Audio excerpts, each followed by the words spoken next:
Order! Order! You are an incorrigible delinquent at times. Behave yourself, man!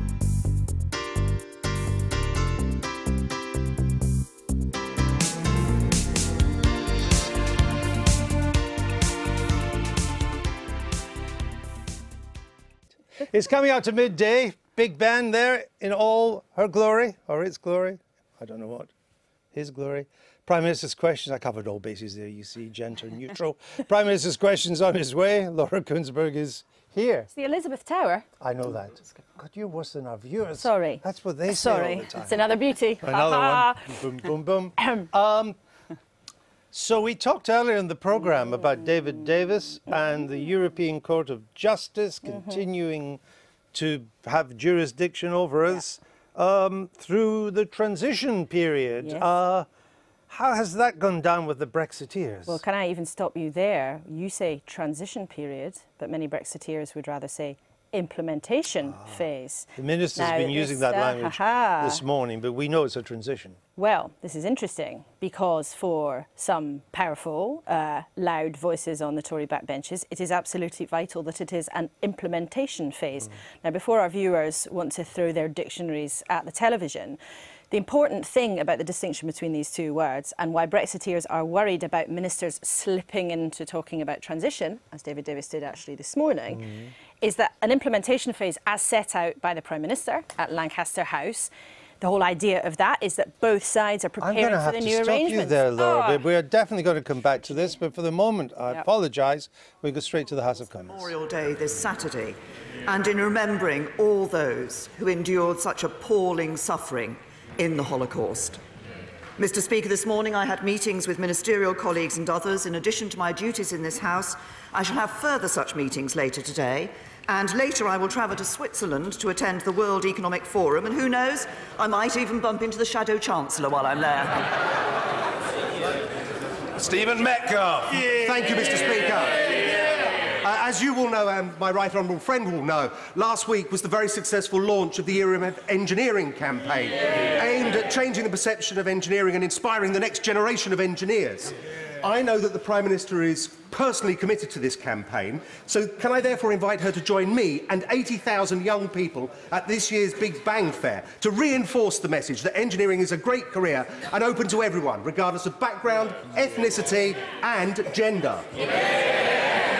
Can I say to my honourable friend, he does indeed make an important point, and this issue of engineering, particularly for more women seeing engineering as a career, is something that I have promoted for many years now. But engineers, of course, are vital to our economy, and that's why we do want to see everyone, and this isn't just about gender, it is about background and ethnicity, everybody, whatever their background, having the chance to build a good career in engineering. And the Year of Engineering gives us a great opportunity to work together with business to do exactly that. And if I have the opportunity if my diary allows, I'd be happy to attend the fair he refers to.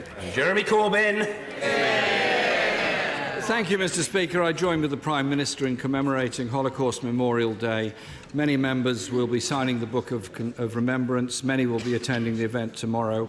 We have to teach all generations that the descent into Nazism and the Holocaust must never, ever be repeated anywhere on this planet. Does the Prime Minister agree with the Foreign Secretary that the National Health Service needs an extra £5 billion? Prime Minister. Well, I think the right honourable gentleman, as I recall, was here in this chamber for the autumn budget that was given by my right honourable friend, the Chancellor of the Exchequer, where he announced that we'll be putting £6 billion more into the National Health Service. Jeremy Corbyn. The only problem with that, Mr. Speaker, is it was £2.8 billion spread like thin gruel over 2 years. Yes, that's right.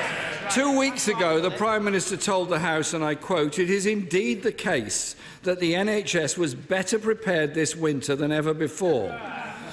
68 senior A&E doctors have written to the Prime Minister about what they describe as very serious concerns we have for the safety of our patients. They say patients being treated in corridors are dying prematurely. Who should the public believe? The Prime Minister or A&E doctors? Prime Minister. It is right that the NHS was better prepared for this winter than it ever has been before. We saw 3,000 more beds being brought into use over the winter period. We saw the use of the 111 call system actually leading to a significant reduction in the number of call-outs, number of people having to go into hospital. We have seen the changes that have been made in accident and emergency with the GP streamlining, actually helping to ensure that people who do not need to go into hospital went into hospital.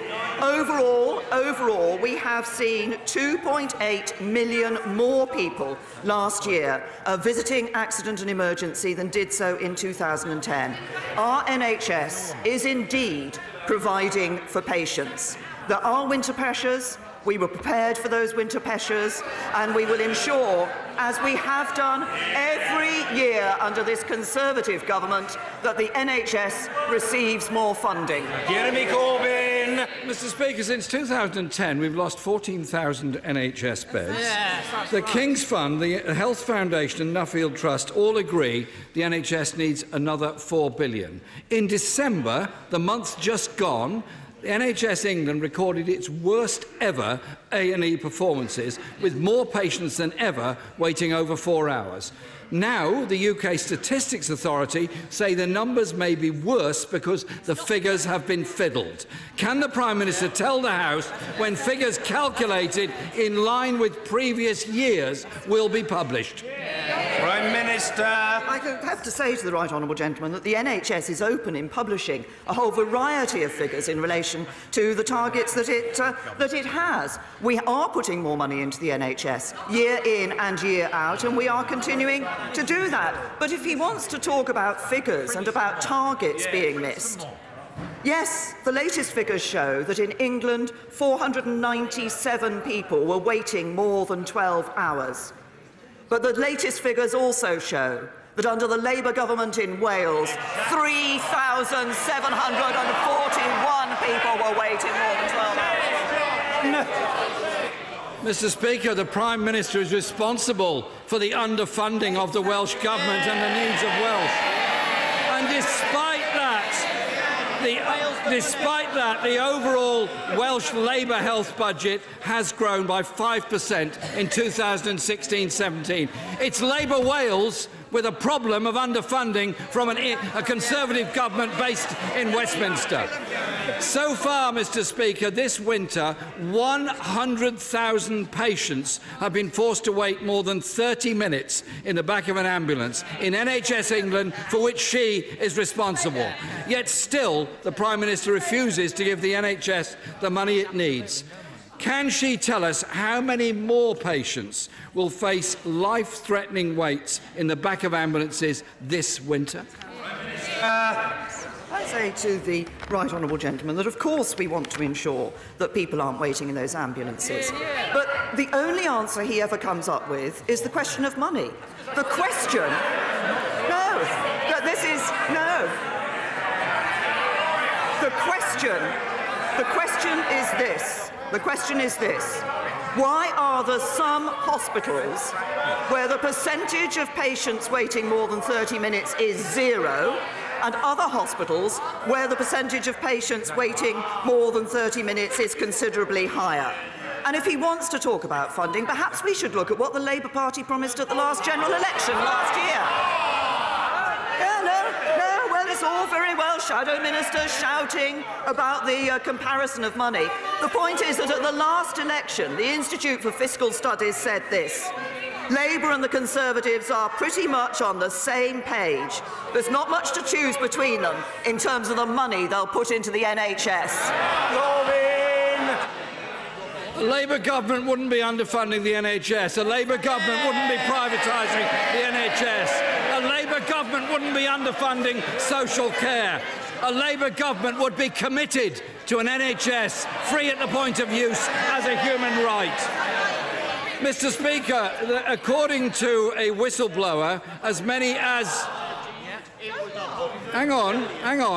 According to a whistleblower, as many as 80 patients were harmed or died following significant ambulance delays over a 3-week period this winter. This is a very serious situation, and the Prime Minister must be aware of it. What investigation is the Department of Health carrying out into these deeply alarming reports?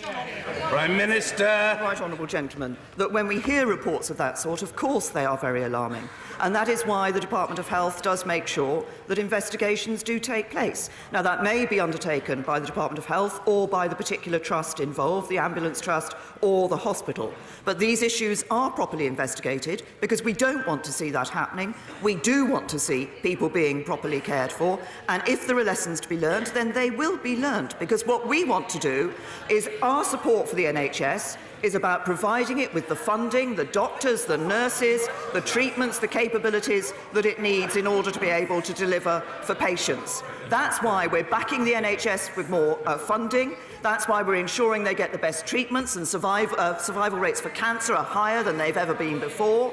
It's why we're ensuring we have better joined-up services across the NHS and social care, so those people who don't need to go into hospital are able to be cared for at home. And it's why we're ensuring that we're reducing waste in the NHS, so taxpayers' money is spent as effectively as maybe on patient care. That's a plan for the NHS, but it's a plan that puts patients first. Jeremy Corbyn. Mr. Speaker, the Prime Minister must be aware of ambulances backed up in hospital car parks, with nurses treating patients in the back of ambulances, ambulance drivers and paramedics desperate to get on to deal with the next patient, can't leave because the patient they're dealing with at that moment can't get into the A&E department. It's been reported that a man froze to death waiting 16 hours for an ambulance. Last week, a gentleman called Chris wrote to me saying, "My friend's 93-year-old father waited 4 hours for an ambulance after a fall." These are not isolated cases. These are common parlance all over the country. It needs money, it needs support, and it needs it now. The Prime Minister is frankly in denial about the state of the NHS. Even the absent Foreign Secretary recognises it, but the Prime Minister isn't listening. People using the NHS can see from their own experience it's being starved of resources. People are dying unnecessarily in the back of ambulances and in hospital corridors. GP numbers are down, nurses are leaving, the NHS is in crisis. Mr. Speaker, Tory MPs might not like it, but I ask this question of the Prime Minister. When is she going to face up to the reality and take action to save the NHS from death by 1,000 cuts? Prime Minister. There is only one part of the NHS that has been seen a cut in its funding. It's the NHS in Wales under a Labour government.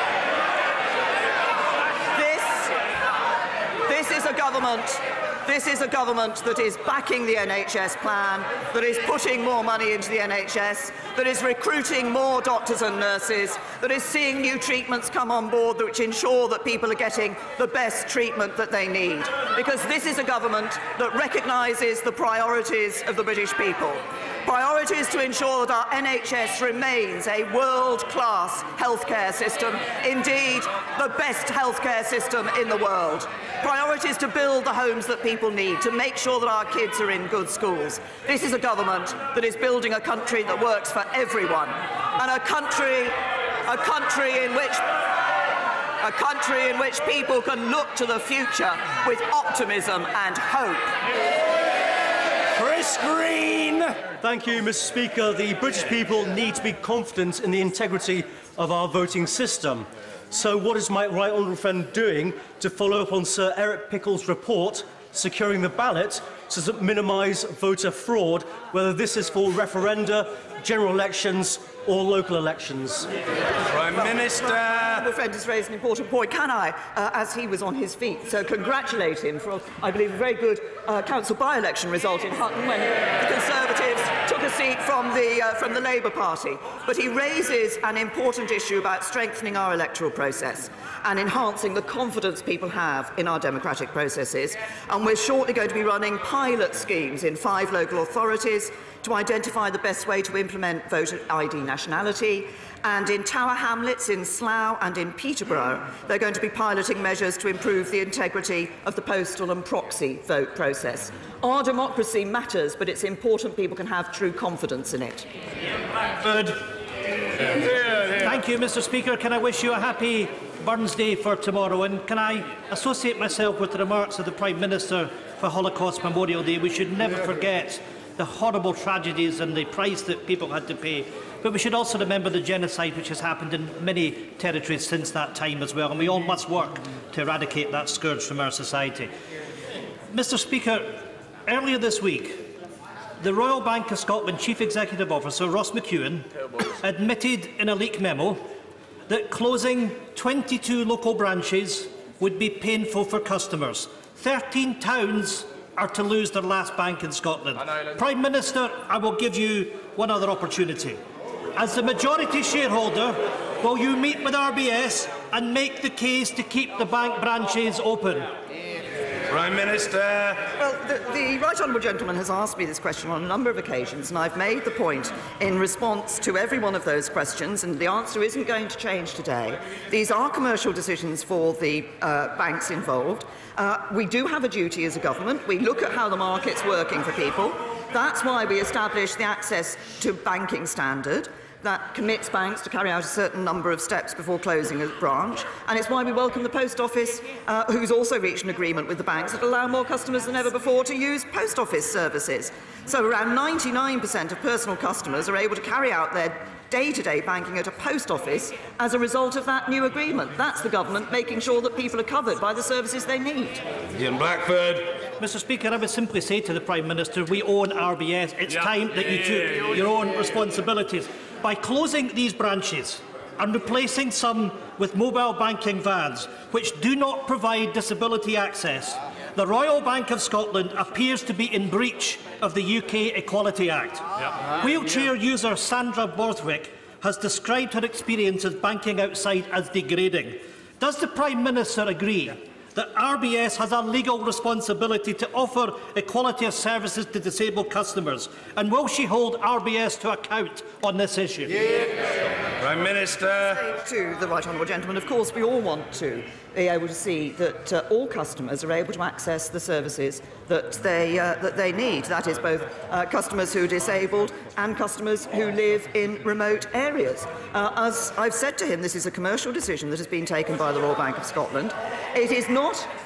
Banks are closing branches. Other banks are closing branches because what they see is actually less use being made of those branches. But as the right honourable gentleman's been talking about matters financial, I'm sorry that he wasn't able to stand up and welcome the fact that today's trade figures for Scotland show that their biggest export market remains the rest of the United Kingdom. Damien Green. Thank you, Mr. Thank you. It's a lot easier asking them than answering them.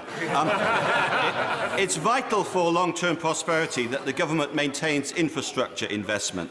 With this in mind, and especially as proposals for new bridges are currently fashionable, can I ask the Prime Minister to commit the government to a very practical idea, which is an early start on the Lower Thames crossing between Kent and Essex, which would create up to 5,000 jobs, relieve pressure on the motorway network, and provide a significant boost to the economy of the whole eastern side of England?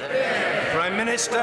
My right honourable friend is right in drawing attention to the impact of infrastructure when it is developed in various parts of the UK, and on the specific point of the Lower Thames crossing. I know that's going to unlock opportunities and economic growth for the region and the country, and will offer better connections, new connections and better journeys. And of course it's part of the biggest investment in England's road network in a generation. I think, as my right honourable friend knows, Highways England have announced the preferred route. They did that last year. I recognise this has raised some concerns in affected constituencies, but can I assure him and other members that there are going to be further opportunities for those both who support these proposals and those who do not to be able to give their views and have their say. But he's absolutely right. New infrastructure developments like this can make a huge impact not only on jobs during the development of that infrastructure, but on the impact on the economy locally and nationally. Kirsty Blackman. Mr. Speaker, outside a customs union with the EU, many UK businesses would face, in the Brexit Secretary's own words, complex and punitive rules of origin tariffs. Given the Prime Minister's aim for frictionless trade post-Brexit, can she confirm whether or not it is her intention to pursue a customs union with the EU? Hear, hear. Prime Minister. I have said this on many occasions, and I'm very happy to repeat it. Leaving the European Union means we will be leaving the single market. We will no longer be members of the single market. We will no longer be members of the customs union. We want to be able to sign and implement trade deals with other parts of the world as part of an independent trade policy. But yes, in the negotiations that we're looking forward to for a bespoke deal, a comprehensive free trade agreement between the UK and the European Union for the future, we will be looking for as tariff-free and frictionless a trade agreement as possible. Andrew Bowie. Thank you, Mr. Speaker. Many members on both sides of the House, myself included, have expressed concern about the future of our national defences. But of course the fact is that this government will always take the right long-term decisions to protect our national security. So can my right honourable friend today assure this House and assuage these concerns that this approach will continue? Prime Minister. My honourable friend has raised a very important subject, and in July the government initiated the National Security Capability Review, which was in support of the ongoing implementation of the 2015 National Security Strategy and Strategic Defence and Security Review, to ensure that we do indeed have the capabilities, the investment in those capabilities that we need in our national security, and that investment, those capabilities, are as effective, as joined up as possible. I've agreed the high-level findings of this review with ministerial colleagues at the National Security Council, and I've directed that the work should be finalised and with a view to publishing a report on this in late spring. But it has been a significant piece of work. It will help to ensure we have the right capabilities. As part of that, we recognise more work was needed on defence, to work on modernising defence. And we want to ensure that the defence budget is being spent intelligently and efficiently, and that we're investing in the capabilities we need to keep our nation safe. And my right honourable friend, the Defence Secretary, will update the House on this in due course. Vicky Foxcroft. Thank you, Mr. Speaker. It is a tragedy that in the past year, knife crime has risen by 26%. The Youth Violence Commission is conducting the first national youth survey to look at their experiences of trauma and violence. Will the Prime Minister meet with me to discuss the root causes of youth violence and how we can find solutions? Prime Minister. Well, can I say to the Honourable Lady, this is an important issue, and obviously we do need to look at this issue. And although, as she will know, crimes that are traditionally measured by the Independent Crime Survey show a drop of well over a third since 2010, we do need to consider these issues of the root causes of violence, particularly among young people, and especially with these knife crimes that we see among young people. The nature of crime is changing. It's important that we remain adaptable and resilient, but we need to understand that. And I'm sure my right honourable friend, the Home Secretary, would be happy to meet her to talk about youth violence and the causes of youth violence. Peter Aldous. Thank you very much, Mr. Speaker. On 28th December, the East of England Ambulance Service attended an address in Lowestoft at which a man was sadly confirmed as having died. This followed on from a call the previous afternoon from the police regarding the same person who, it appears, was left outside overnight in what were inhospitable weather conditions. I've now spoken to the person who made the initial call to the emergency services, and I have serious concerns as to how the matter was handled, including why the case only came to light in the last few days. I would ask the Prime Minister to endorse the request that I've made to the East of England Ambulance Service and Suffolk Police to immediately instigate a full and independent inquiry to establish exactly what happened and to then put in place measures to ensure that such a tragic event does not happen again. Prime Minister. Can I share my honourable friend's concerns about this event, about what happened here, the tragedy that happened here? First of all, I think we should recognise that our ambulance services, all those who are delivering our ambulance services, work hard and regularly go above and beyond the call of duty to ensure our safety. But there have been concerns raised about the provision of services in the East of England Ambulance Service Trust, including, obviously, this very, very worrying and tragic case that my honourable friend has raised. As I said in response to the Leader of the Opposition earlier, we take these cases very seriously. Any claims that patient safety has been put at risk are taken seriously, and the Department of Health and Social Care has received assurances these reports are being investigated by the Trust as a serious incident in conjunction with its commissioners. This is also an issue that my honourable friend, the Minister of State for Health, has discussed with the Chief Executives of NHS England and NHS Improvement. Turn back. Mr. Speaker, 3 million people in this country live in homes that are unfit, posing a threat to their health and safety. And not only is that hell for tenants, it costs the cash-strapped NHS billions. Last week, the House gave a second reading to my housing fitness bill, which will give tenants new legal rights to act against the worst landlords. And I was very grateful to have the support of the government as well as the backing of these benches. But time for private members' bills is inevitably limited, and tenants cannot wait. Will she assure me she will do all she can to make sure this important and now consensual bill will make rapid progress and become law? Prime Minister. The honourable lady raises a very important point. We have seen over the last 6 to 7 years a significant number of homes now meeting the decent home standard, but the condition in which people are living is an important one, and I will ask the Leader of the House to look at the issue she's raised about her own bill. Trudy Harrison. Mr. Speaker, Cumbria is internationally celebrated for its lakes and mountains and known for nuclear excellence. This afternoon, Parliament is hosting a Taste of Cumbria, showcasing our fine food and drink offer. Could I extend a very warm invitation to yourself and the Prime Minister to join us, pop along and sample some of our finest fare?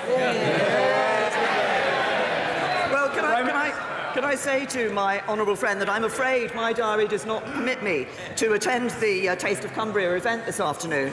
But if I can drop her a hint, I understand there was a Taste of Lincolnshire event recently, and my honourable friend, the member for Louth and Horncastle, actually sent me some Lincolnshire products after the event. So I haven't been able to go there. So I'm not hinting at anything, but... I'll pop along. Sarah Jones. Thank you, Mr. Speaker. Mr. Speaker, this morning, thousands of us across the country heard my friend and former boss, Baroness Tessa Jowell, talk for the first time since she was diagnosed with a high-grade brain tumour. As ever, it was a joy to hear her utter, relentless positivity and complete commitment to changing the world. In a speech in the other place tomorrow, she will call for improved cancer diagnosis and treatment. Mr. Speaker, will the Prime Minister and the Health Secretary meet with Tessa and I and other health experts to talk about how we improve outcomes to meet her goal and ultimately save lives? Prime Minister. I say to the honourable lady, I'm sure that the whole House was saddened to hear of the diagnosis of the noble lady Baroness Jowell, but also encouraged by the positive approach which she is taking. And I'm told my right honourable friend, the Home Secretary, says that Baroness Jowell's speech this morning was very moving in this. And I'm sure that everybody across this whole House will send her the very best wishes at this time. We do want to make sure cancer treatment is a priority for the government. We do want to make sure that the best treatments are being provided. And we will consider investing in anything that improves that. And we've accepted 96 recommendations in the NHS Cancer Strategy. Of course, we do need constantly to look at this. And my right honourable friend, the Health Secretary, will be happy to meet with the honourable lady and with the Baroness Jowell. Tessa Jowell, of course, has been an outstanding public servant. I hope the House will understand if I say that in my 20 years in this place, I have never met a more courteous or gracious Member of Parliament. Mr. John Hayes.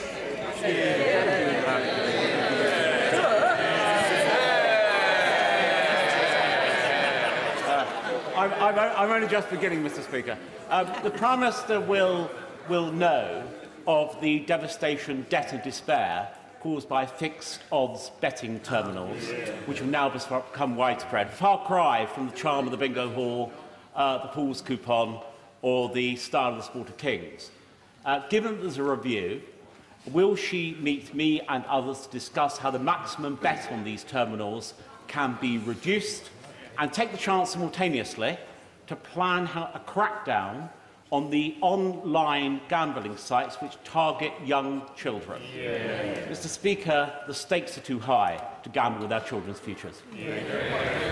Well, can I say to my right honourable friend that we are clear that the fixed odds betting terminal stakes will be cut to make sure we have a safe and sustainable industry where vulnerable people and children are protected. As I suspect my right honourable friend knows, the consultation that the Department for Digital Culture, Media and Sports has launched on this actually closed yesterday, so a final decision will be made in due course. He will know, with regard to the specific point about children, and this is important, that there are, of course, in place controls to prevent children and young people from accessing online gambling, and the Gambling Commission has asked the Responsible Gambling Strategy Board to examine the wider relationship between children and gambling. I think it's important that as we take these decisions, we all recognise the potential threats and dangers here, but that we ensure that we have the best information possible in order to be able to act. Julie Elliott. Thank you, Mr. Speaker. Amber Rose Cliff, my 25-year-old constituent, lost her battle with cervical cancer and died in January last year. Amber went to her GP around 30 times with symptoms and repeatedly asked for a smear test, and she was refused. She only got the test when she paid to have the test done privately, and sadly, the cancer had spread at that point. Will the Prime Minister support Amber's family in their campaign to introduce Amber's Law, which would change the regulations so that women under 25 can access a smear test on the National Health Service when they are symptomatic? Well, Prime Minister. That I send my condolences, and I'm sure the whole House does, to Amber and to Amber's family for this terrible thing that has happened. Look, the smear test is hugely important. Sadly, what we see, even for those who qualify, women who qualify today to have the smear test, that too many women do not take it up. And look, I know it's not a comfortable thing to do, because I have it as others do, but it is so important for women's health. And I first of all want to encourage women to actually take the smear test, have that test.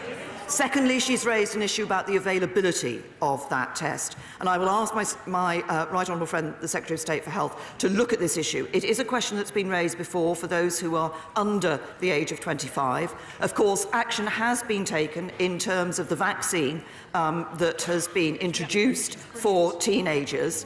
There have been some questions about that. I've had people in my constituency raising questions about that. We need to address this issue in every way possible. So we will look at that question of the age qualification for the smear test. But my overall message is, please, those who are called for a smear test, go and have it. David Evanet. Thank you very much. Would my right honourable friend join me in congratulating Bexley Rugby Club on its 60th anniversary, and agree with me that the pursuit of sport is good for health and well-being? Well, can I say to my right honourable friend, I'm very happy to endorse what he has said about sport, and indeed to join him in congratulating Bexley Rugby Club on this significant anniversary. I'm sure that over all of those years, it has given many young people and others an introduction to the joy of sport and the way that sport can be both good for the community, for society, and also for the individual. So I'm happy to endorse his claim. Racy Brabin. Thank you, Mr. Speaker. This week I've been approached by a constituent, Emma Jane Best, who's a single mum and up until December was a teacher. She's been told that she's going to have to wait over 6 weeks for universal credit payment and been denied hardship loan. This means she's living on £20 a week child benefit and the charity of food banks. Can the Prime Minister tell us, is that how universal credit is supposed to work? And does she regret Emma Jane's son now joining the nearly 9,000 children living in poverty in Batley and Spen? I say to the honourable lady, Minister. Changes we made changes to the operation of universal credit, which were announced in the budget, including changes which mean that the availability of advance payments has increased, the size of those advance payments has increased. But I'm sure if she would like to send the details of the particular case, write in with the details of the case, then we can look at it and make sure it is properly considered. Maggie Throop. I want the latest figures from the Office of National Statistics, which show that the government is making further progress in reducing the deficit. Would my right honourable friend agree it would be reckless to change course now in favour of a policy of renationalisation, which would burden taxpayers like those in Erewash with an estimated bill of over £170 billion? Prime Minister. My honourable friend raises a very important point. It hasn't been easy reducing the deficit in the way we have. We had to deal with the biggest deficit in our peacetime history that was left us by the Labour Party, but by the government's decisions from the government. Yes.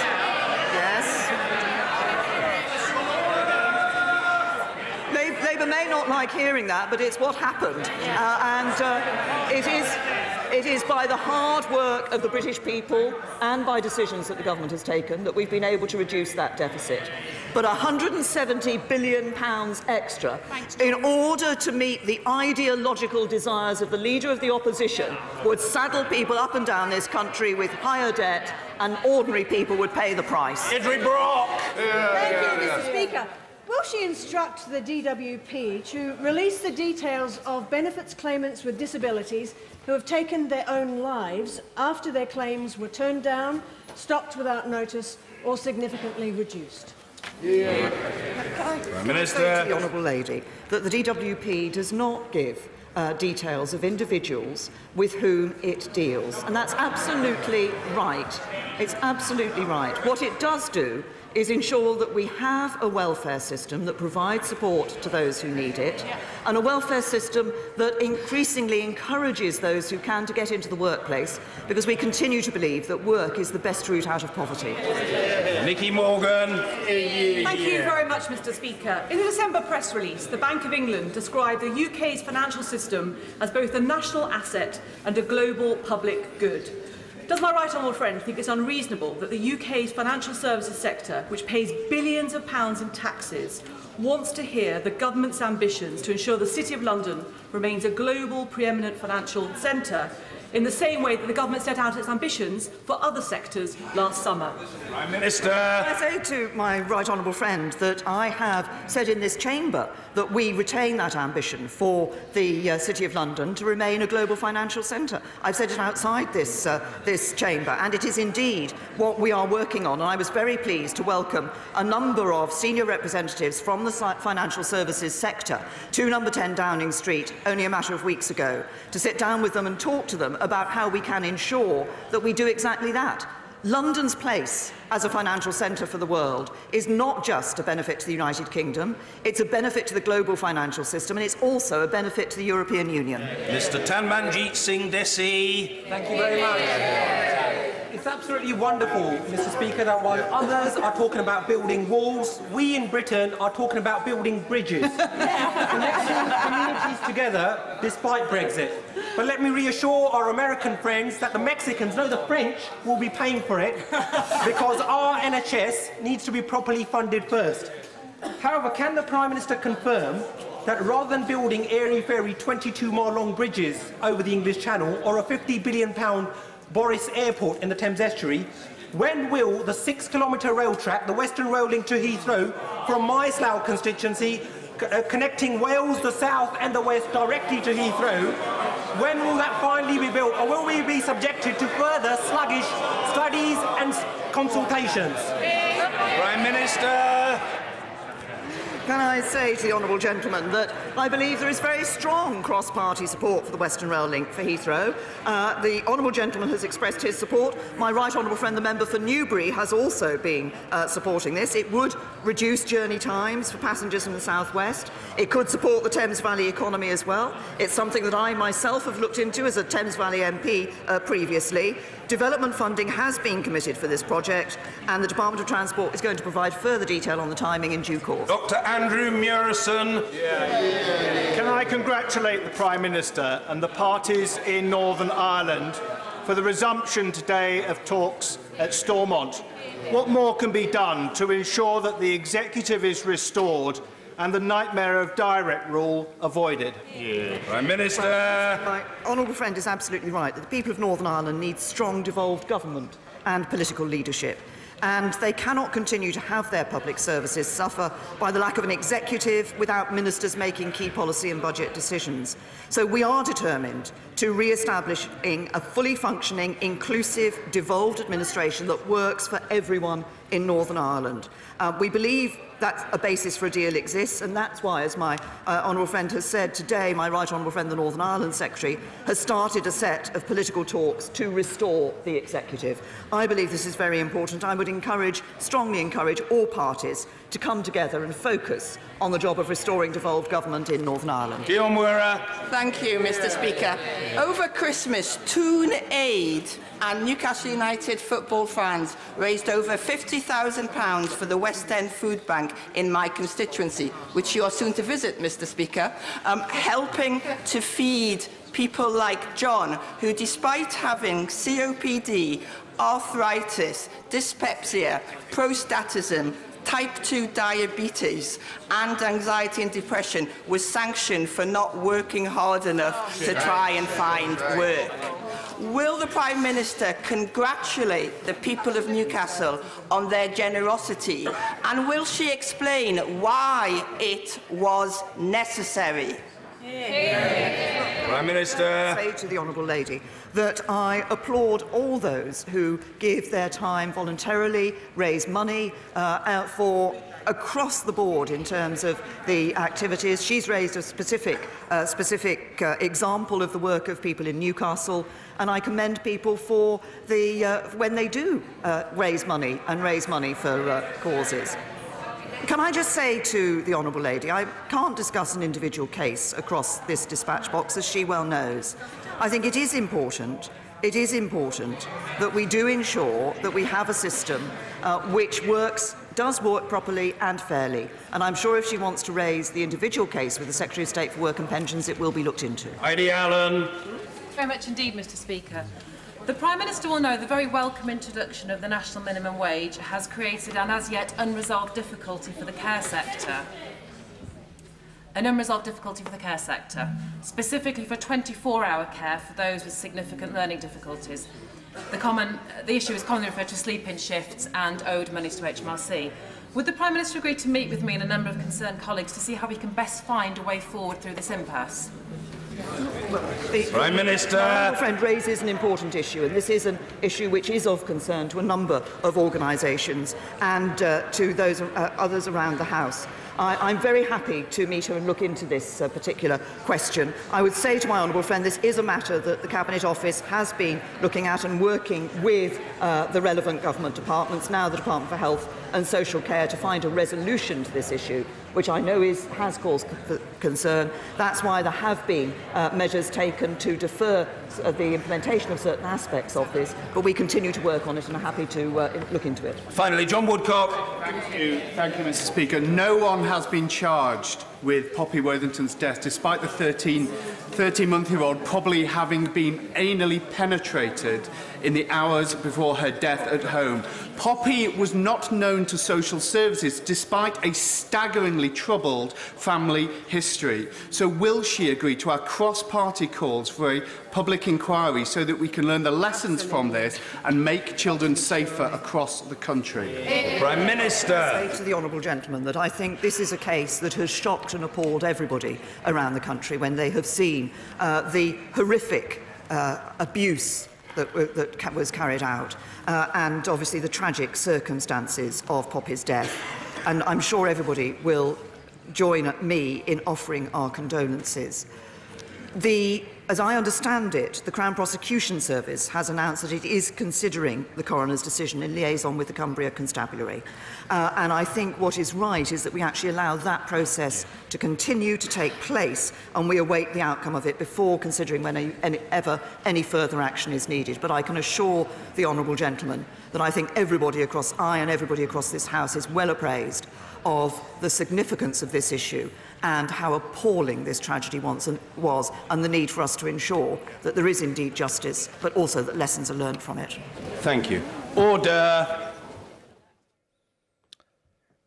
And Prime Minister's questions ends on a sombre note there. As expected, Jeremy Corbyn went on the NHS. His basic argument was that the extra money the government was putting in was simply not enough. Thin gruel, he described it as, and he quoted A&E doctors saying, who should we trust, them and their complaints or the Prime Minister? The Prime Minister, as is the happens in these cases, quoted a list of statistics showing on various areas how she thought the NHS was doing well. And of course, inevitably, and we may want to start some betting on this, several minutes in she raised the NHS in Wales, which happens every week. It's just a matter of when the time is. Mr. Corbyn used some details on the grounds. He said 100,000 patients had to wait more than 30 minutes in an ambulance. He talked about the numbers waiting for how the A&E figures now of a wait of no more than 4 hours were being regularly breached. And he also quoted a whistleblower who had claimed that 80 patients had been harmed or died over 3 weeks while waiting in these ambulances. So that was the exchange. Whether we got anywhere is another matter, but the NHS is always a powerful issue. Labour thinks it's its issue, and that's why Mr. Corbyn regularly goes with it. And of course, in the winter, there's plenty of material that he has to put to the government. We're going to discuss this, but much more also with the Brexit Minister, Robin Walker, the Shadow Treasury Minister, Annalise Dodds, and Laura Kuenssberg, of course, is with us. Before I so rudely interrupted you, Laura. You did. Well, John Bercow did, by starting on time. You're right, and on that I'm happy to be corrected. And coming out early too, which gives us time to fill. Absolutely. We were talking earlier, because we talked a lot about the NHS in the first part of the programme and the figures, and we spoke to Labour and asked the Minister about them. While we were doing that, Mr. David Davis, the Brexit Minister, was in front of a select committee. He was being asked questions, and I think in reference to a question, or at least maybe it was Jacob Rees-Mogg that responded, he seemed to tell us that in this transition period of 2 years, after we leave, the European Court of Justice will still rule and have jurisdiction in this land. Explain. Indeed so. And in her Florence speech, the Prime Minister said basically the transition period will be the status quo, and the rules and regulations that we will follow will stay broadly the same. And that, of course, will come with it the oversight of the European Court of Justice. Now, this matters. One reason for the context is that the government is expected to set out much more detail about its approach to the 2 years after Brexit Day by the end of this week. So ears are wagging around Westminster for any clues about what they're likely to say. Do you think they're ready? Well, that's a different question. The second thing is, for the Tory party, this debate around what the transition period looks like is one of the central issues of dispute between the Brexiteer tendency, of course, from top to bottom in the party, and those who were advocates for Remain, and those, of course, who are in government, like David Davis, who were Brexiteers, but are now looking at how they actually have to make the thing work. And what we were just saying before PMQs is that there is even a row, before you get to the actual thing, there's even a row over what to call it. Is it a transition period, or is it an implementation phase, which is what the Prime Minister said last year? And that matters because implementation is basically meant to be both sides getting used to the new arrangements. Transition is where, well, basically it's more or less things preserved in aspect. And it would be interesting to hear from the Minister, in your view, which is it?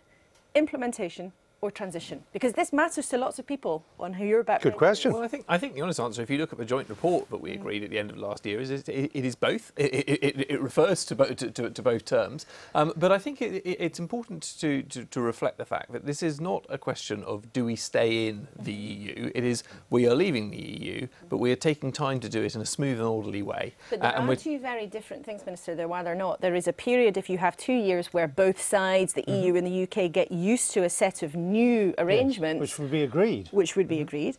Or you have a 2 year period that's basically the status quo, And, for example, the UK might be expected to abide by any new rules that agree. Now, Andrew, for many Tory MPs, and it'd be interesting to hear from the Minister, they want to know, will the UK be able to set its own rules during that 2-year period? Well, I think it's important. Obviously, as you said, Secretary of State will be setting out more detail in terms of the implementation period and the way it will work later in the week. But what I want to point out is that the UK will be able to start to go out and prepare new policy, prepare new ground for how things will differ in the future. But of course, what the Prime Minister said, as you pointed out in both her Lancaster House speech and the Florence speech, is that we need stability and continuity during the process and through this period. So will anything, what would be different in the transition period?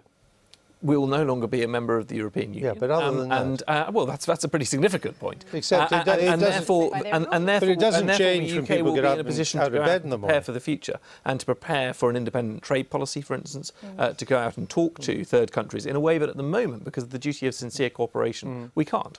So that's not implementation, that's a preparation period. That's both. I think it's implementation and you can't implement anything towards a new system. You couldn't implement, under what's being proposed, you could not implement or sign a new free trade deal with a third party.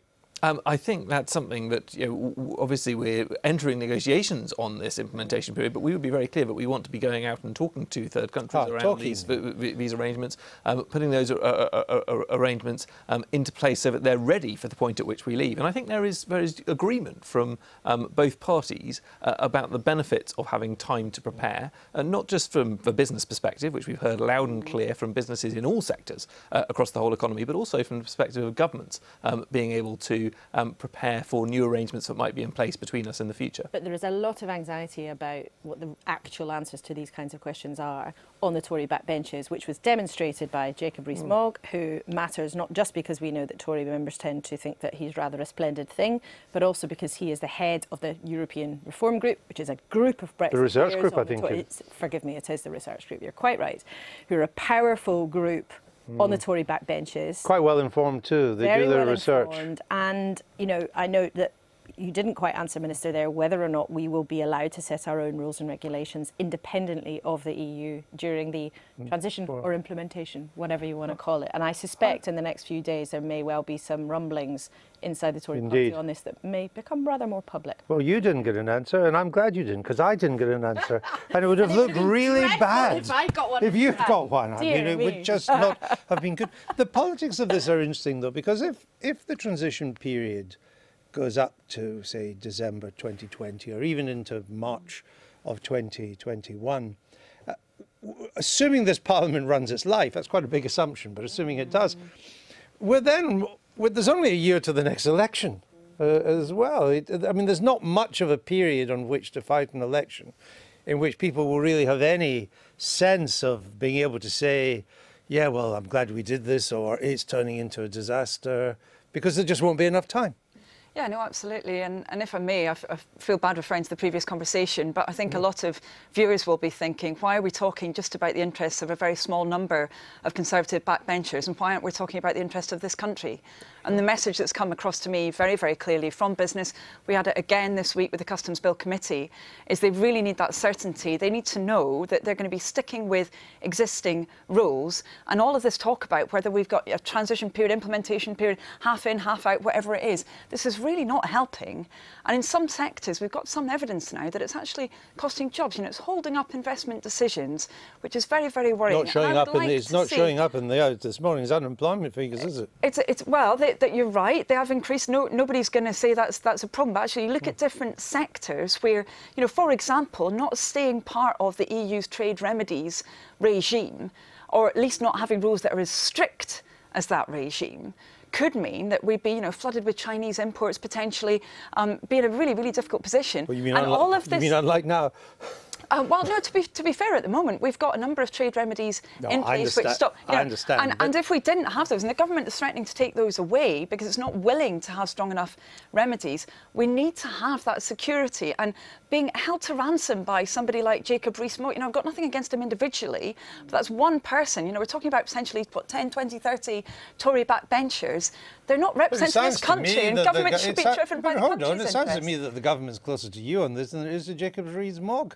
Well, if the government is finally, it's caught up with what Labour's argued for a long time, which is that we've got to actually accept the reality. The suggestion of the transition period implementation period came from Labour is just absurd. As Laura pointed out earlier, it was in the Prime Minister's Lancaster House speech. It was in the Florence speech. We've been clear from the start, but there would need to be a period for the implementation and to move to a new agreement. That's the policy we're now seeing through, and I'm looking forward to those negotiations getting underway so we can secure that. You wouldn't accept initially that there would be any involvement of the ECJ, of the European Court of Justice, when it was obvious that was going to have to happen. It's exactly the same with the situation for EU and the citizens Prime Minister in set the out UK, exactly in her Florence speech that it would be under the same rules. I'm sorry, she didn't. There's been massive confusion for EU citizens in the UK, huge amount of instability and concern before the government eventually accepted what Labour said the whole way, which was that the ECJ would have to be involved. It's certainly true that a lot of Eurosceptics had argued that when we leave, the moment we technically leave,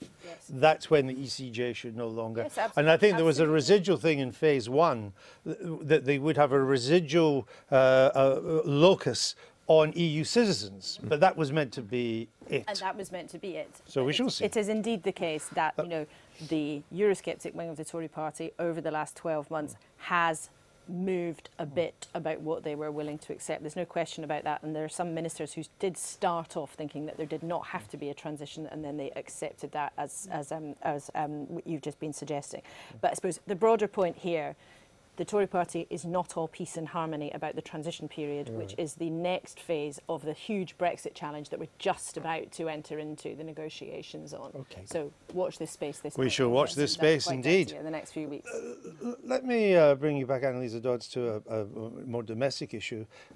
Yesterday, Labour's National Executive Committee, known as the NEC, it called on Labour councillors in the London borough of Haringey to stop a controversial housing programme. It's a public-private partnership to redevelop a large council estate. The NEC said they should stop doing this. Is that a proper role for the NEC? I believe what they said they would do is to have a review, actually, after some members referred this to them. I mean, I think this is a very difficult issue. Right. They said they'll mediate, that there's a mediation process. They're asking the council to halt it. Right, until the review is undertaken. So they've asked them to not go ahead with it. So it's not, right. But it would seem clear from a lot of what's been said, the NEC is against it. Well, I don't know what I'm not sitting on the NEC. I don't know what individuals on the NEC's position is. Well, here's a local Labour councillor. Let's just show you what he had to say. He certainly thinks NEC.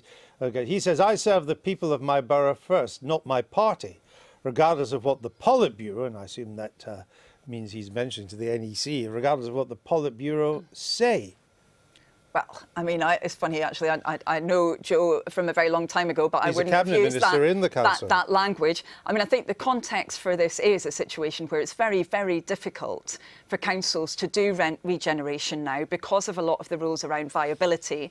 And there's a discussion about whether this very, very big project, whether it's the right way to go.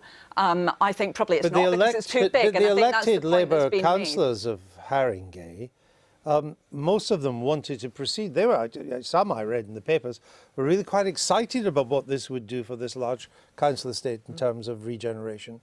Well, that regeneration is certainly needed. I think the question is whether this project is the right way to achieve it. That's what we're now going to have this review about.